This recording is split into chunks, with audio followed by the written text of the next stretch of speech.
kids, how are you all? Hope you all are fit and safe and happy at your home. So dear kids, last video में हमने बात की थी नवरात्रि की कि नवरात्रि कैसे सेलिब्रेट किए जाते हैं, क्या क्या होता है। और एक बात तो मैम आपको बताना भूल ही गई, नवरात्रि का जो खास होता है, एक खास इम्पोर्टेंट जो बात होती है वो होती है रामलीला। यस, रामलीला। नवरात्रि में बड़े बड़े पंडालों से बाजार सज जाता है और वहाँ पे की जाती है रामलीला। राम जी के जीवन का पूरा वृतांत उस रामलीला में दिखाया जाता है। पर अभी तो ये कोरोना आया है, ये वायरस, इसमें तो हम बाहर जा ही नहीं सकते। अब हम रामलीला देखने कैसे जाएंगे?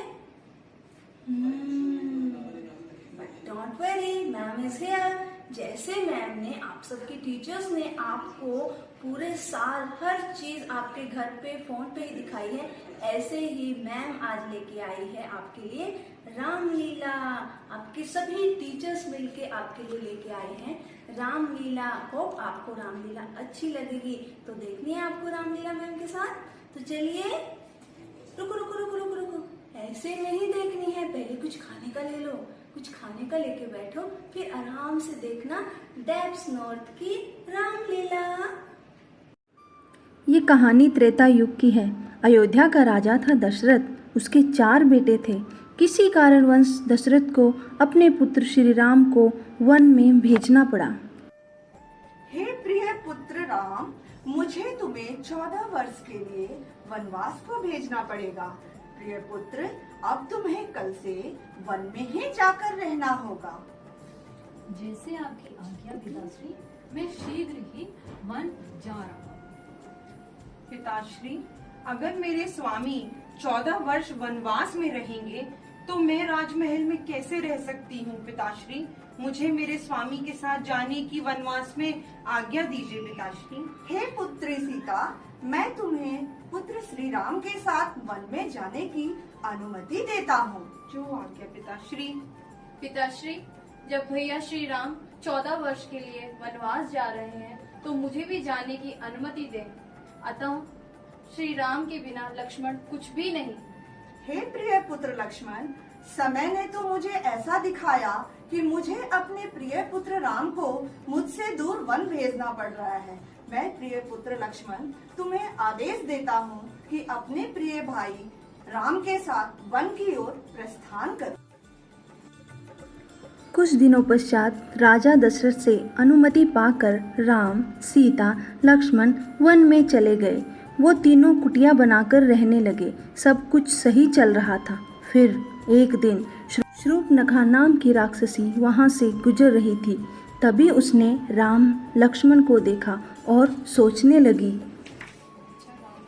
कितने तेजस्वी हो, ये दोनों तो बहुत तेजस्वी हैं। मैं इनमें से एक से ही विवाह करूंगी। हे तेजस्वी युग, मैं आपके सौंदर्य से अत्यधिक प्रभावी हूँ। आप मेरा विवाह प्रस्ताव स्वीकार करें। क्षमा कीजिए भाभी, मैं आपका विवाह प्रस्ताव स्वीकार नहीं कर सकता हूँ, क्योंकि मेरा विवाह हो चुका है और मेरी पत्नी सीधा भी है मेरे साथ में। आप ये विवाह प्रस्ताव मेरे भाई लक्ष्मण से कीजिए, क्योंकि वो इस वन में अकेला है। इस युग ने तो विवाह करने से इनकार कर दिया, तो क्या हुआ? इसका भाई लक्ष्मण भी इसकी तरह दिखता है। मैं उसी से ही विवाह करूंगी। हे तेजस्वी युग, मैं आपके सौंदर्य से प्रभावी हूँ। आप मेरा विवाह प्रस्ताव स्वीकार करें। हे देवी, मेरा विवाह हो चुका है और इस वन में मैं अपने भैया श्री राम की सेवा के लिए आया हूँ। अतः मैं आपसे विवाह नहीं कर सकता। आप इस वन में अकेले हैं। आपको मुझसे विवाह करने से मना नहीं करना चाहिए। मैं आपसे कह चुका हूँ कि मेरा धर्म अपने भाई श्री राम की सेवा करना है। मैं आपसे विवाह नहीं कर सकता, मुझे क्षमा करें। क्यों? क्या आपको मेरा रूप पसंद नहीं आया? कर तो देवराज इंद्र भी पिघल जाए तो आपका कैसे मन नहीं हुआ? शूर्पणखा की बातें सुनकर लक्ष्मण को क्रोध आ गया और लक्ष्मण ने उसके नाक को काट दिया। नाक कटने पर शूर्पणखा अपने भाई लंकापति रावण के पास गई। भैया रावण, देखिए आपकी बहन शूर्पणखा का क्या हाल हुआ है। तुम्हारा ये हाल किसने किया सुपनखा? तुम मुझे उसका नाम बताओ, मैं अभी उसका वध कर देता हूँ। भैया, वन में दो भाई राम और लक्ष्मण आए हुए हैं। उनमें से एक ने ही मेरे नाक और कान काटे हैं। तुम यहीं रुको, मैं अभी उनका सिर काट के लाता हूँ। नहीं नहीं भैया, उन्होंने एक स्त्री का अपमान किया है। आपको इसका प्रतिशोध भी ऐसे ही लेना होगा। क्या तात्पर्य है तुम्हारा सुपनखा? भैया, उनके साथ एक स्त्री सीता भी आई हुई है। आपको उसका हरण कर लेना चाहिए। उसका हरण करने से तो राम वैसे ही मर जाएगा। मारीच, प्रकट हो। मारीच, मुझे राम की पत्नी सीता का हरण करना है। उसके लिए मुझे तुम्हारी आवश्यकता है। किंतु लंकेश, मैंने सुना है कि श्री राम बहुत बड़े शूरवीर हैं। अगर मैं आपकी मदद उनकी पत्नी सीता के हरण करने में करूंगा तो वो मेरा वध कर देंगे। यदि तुमने मेरी सहायता नहीं की तो मैं तुम्हारा वध कर दूंगा। और मारीच को रावण की बात माननी पड़ी। वो दोनों वेश बदलकर वन पहुँचे। वहाँ जाकर मारीच ने एक हिरन का रूप ले लिया और राम की कुटिया के आसपास भटकने लगा। वहीं रावण एक साधु बन गया। स्वामी, स्वामी देखिए, कितना सुंदर सुनहरा हिरन है। मुझे वही चाहिए स्वामी, मुझे वही लाके दीजिए ना। ठीक है, मैं आपके लिए वही लेके आता हूँ। और राम उस हिरन को लेने उसके पीछे वन में चले गए। भागते भागते बहुत देर हो चुकी थी, किंतु हिरन हाथ नहीं आया। आखिरकार श्री राम को हिरन पर बाण चलाना पड़ा। बाण हिरन को जा लगा। बाण लगते ही मारीच अपने असली रूप में आ गया और आवाज बदलकर बोला, सीते, लक्ष्मण। लक्ष्मण, मुझे लगता है तुम्हारे भैया की आवाज आ रही है कहीं से। वो शायद किसी मुसीबत में है। तुम्हें जाना चाहिए उनकी मदद के लिए। उन्हें तुम्हारी आवश्यकता है। माताश्री, आप व्यर्थ ही चिंता कर रही हैं। भैया राम इतने बलवान हैं, उन्हें कुछ भी नहीं हो सकता। भैया राम ने मुझे आज्ञा दी थी कि जब तक वे ना आए तब तक मैं आपकी रक्षा करूं। लक्ष्मण, मैं अपनी रक्षा खुद कर सकती हूँ।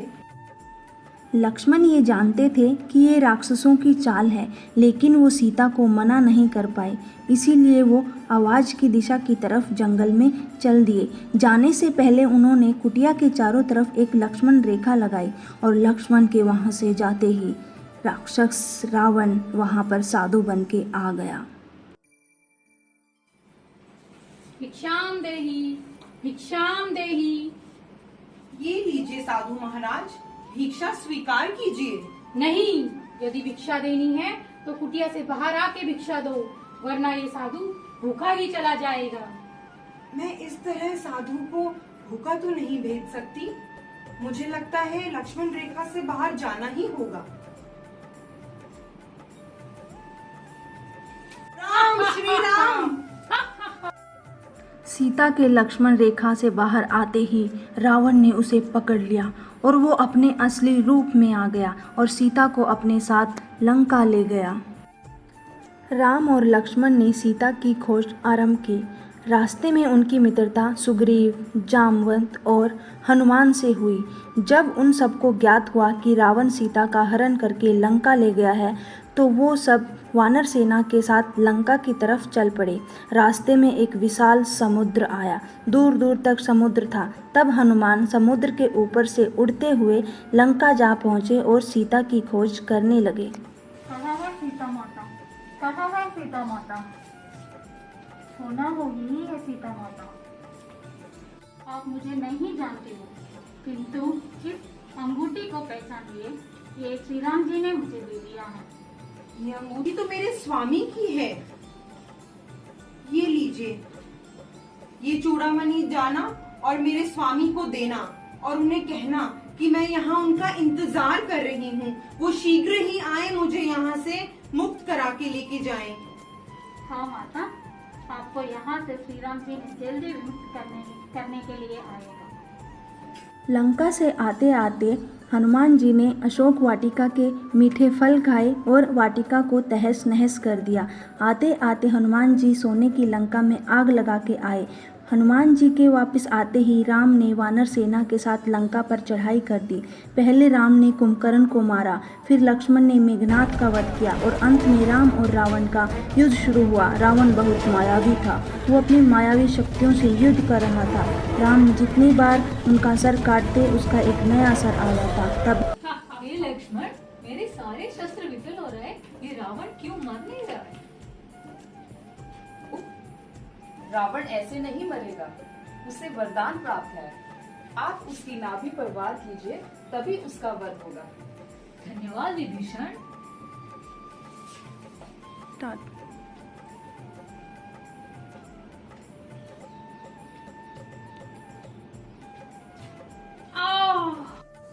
तो इस तरह राम ने रावण पर विजय प्राप्त की। तो बच्चों, कैसी लगी आपको डेप्स नॉर्थ की रामलीला? अच्छी लगी? Thank you.